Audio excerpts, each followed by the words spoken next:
आज पाकिस्तान के अंदर क्या स्थिति है, और मैं यही बोलना चाहूंगा, जो पाकिस्तान का राग अलापते हैं वे जाए ना उस कंगाल के पास, वे भी उस भीख मांगने में शामिल हो जाएं। नमस्कार दोस्तों, आज का वीडियो बहुत शानदार होने वाला है क्योंकि आज हम देखने वाले हैं योगी आदित्यनाथ जी का इंटरव्यू। इस इंटरव्यू में रजत शर्मा के द्वारा पूछे गए सवालों का योगी आदित्यनाथ जी ने जो गजब जवाब दिया है वो देखकर आपको मज़ा आ जाएगा। रजत शर्मा के द्वारा पूछे गए राहुल गांधी और हमारे एक पड़ोस में कंगाल देश है उसके ऊपर पूछे गए सवाल पर योगी आदित्यनाथ जी का जवाब आपको खुश कर देगा। तो वीडियो बहुत शानदार होने वाला है, इसलिए आपसे रिक्वेस्ट है कि वीडियो को अंत तक जरूर देखना। चैनल पर नए हो तो चैनल को सब्सक्राइब करके जरूर जाना। वीडियो पसंद आता है तो वीडियो को लाइक करके जाना। फिर मेन वीडियो शुरू कर लेते हैं। योगी जी, बहुत सारे लोग राम मंदिर की चर्चा करते हैं। अब खड़गे जी एक दिन कह रहे थे अपने कैंडिडेट से, तुम शिव हो, तुम्हें राम से लड़ना है, तुम हरा सकते हो राम को। देखिए, भारत की परंपरा में, सनातन धर्म की परंपरा में राम और शिव एक दूसरे के पूरक हैं। भगवान राम ने रामचरितमानस में स्वयं ही इस बात को कहा है कि शिवद्रोही अगर मेरे समीप आने का प्रयास करता है तो वह सपने में भी मेरी कृपा नहीं प्राप्त कर सकता। और जब लंका में सेतु बंध का निर्माण करना था तो प्रभु राम ने पहले रामेश्वरम में भगवान शिव की ही उपासना की थी। जब नामकरण की बात आई, भगवान राम ने ज्योतिर्लिंग का नाम रामेश्वरम रखा कि राम के ईश्वर हैं। लेकिन शिव से पूछा गया तो भगवान शिव ने कहा नहीं, जिसके ईश्वर राम है वही रामेश्वर है। देखो, दोनों एक दूसरे को सम्मान दे रहे हैं। यह भारत की परंपरा है। कांग्रेस ने बांटने की राजनीति हमेशा की है। पहले देश को बांटा, इसके बाद क्षेत्र और भाषा के आधार पर देश को बांटने का कुत्सित प्रयास किया। अब सोचिए, 1947 में देश का विभाजन इन्होंने कराया।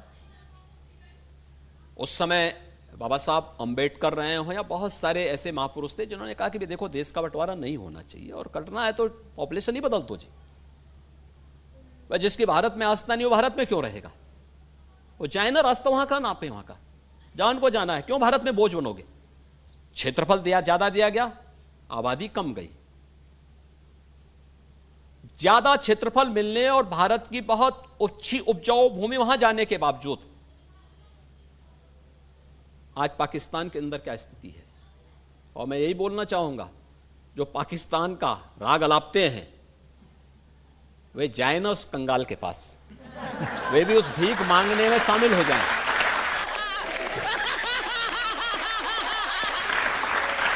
देखो, एक तरफ भारत है, 80 करोड़ लोगों को प्रधानमंत्री मोदी जी के नेतृत्व में फ्री में राशन की सुविधा का लाभ दे रहा है, और दूसरी तरफ 23 से 24 करोड़ का पाकिस्तान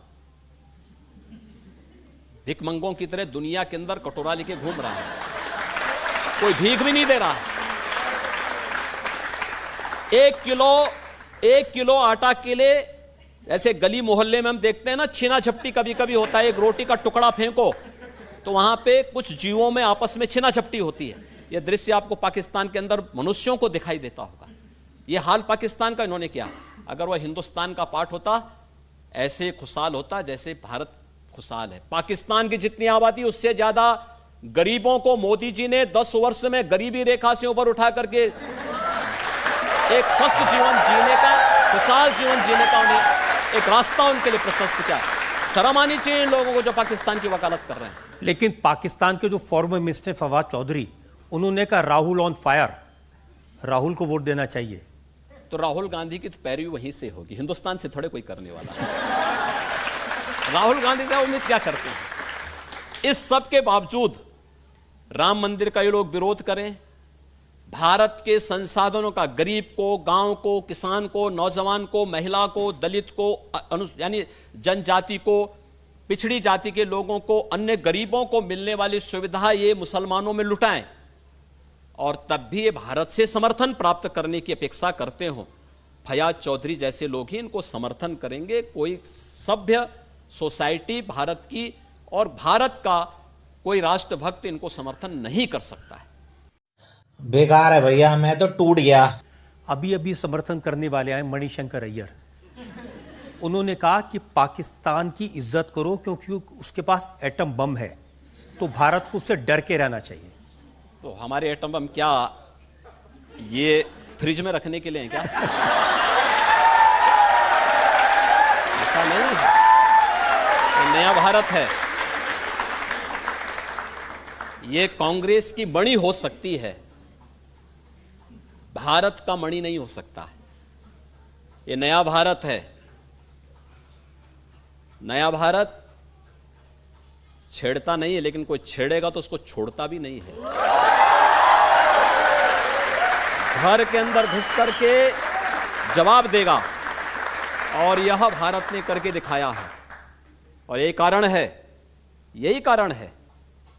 देखिए, पहले आतंकवादी विस्फोट जगह जगह हो जाते थे। दिल्ली में हुए, अयोध्या में, काशी में, लखनऊ, वाराणसी, लखनऊ की आपकी अयोध्या की कचहरियों में हुए, गोरखपुर में विस्फोट हुए, मुंबई में विस्फोट हुए, देश की संसद पे हमला हुआ।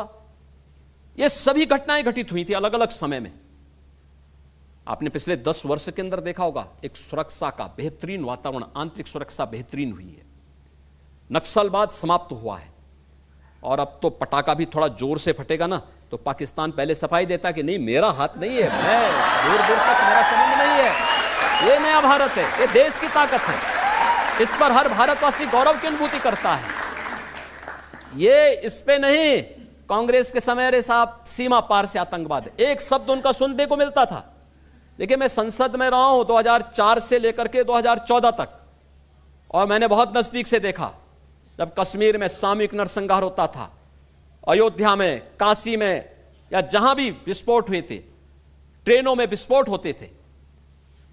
जब भी हम संसद में मुद्दे उठाते थे, एक शब्द सुनने को मिलता था, अब सीमा पार से आतंकवाद है। अबे सीमा पार से है तो आप भी तो कुछ करिए। हिम्मत ही नहीं थी। आज सीमा पार समाप्त। आज सब भारत अपने आप सबसे निपट लेता है। यह ताकत दिखानी पड़ेगी, और ये ताकत मोदी जी के नेतृत्व में नए भारत ने दिखाई है। और मुझे लगता है हर भारतवासी इस पर गौरव की अनुभूति करता है कि मोदी जी के नेतृत्व में नया भारत श्रेष्ठ भारत भी है। न केवल भारत को सम्मान दिलाता है, भारत की सीमाओं की सुरक्षा भी करना जानता है, भारत की आंतरिक सुरक्षा को भी बेहतरीन रखना जानता है, भारत के अंदर विकास के बड़े बड़े कार्यों को भी आगे बढ़ा सकता है। आज आप देख रहे होंगे आईआईटी, आईआईएम, एम्स की संख्या 2014 तक केवल 7 बनी थी। 7 में से भी 6 अटल जी ने बनाए थे। 7 में से 6 अटल जी ने बनाए। आज इनकी संख्या बढ़कर के 26 हो गई है। ये मोदी जी के समय में बढ़ा है। मेट्रो 5 सिटी पे थी, आज 20 सिटी में मेट्रो की सुविधा है। ईज ऑफ लिविंग के लक्ष्य को कैसे आप प्राप्त करेंगे? ये सुविधा। एयरपोर्ट कांग्रेस के समय यानी आजादी के पहले से लेकर 2014 तक केवल 74 थी, आज इनकी संख्या 152 हो चुकी है।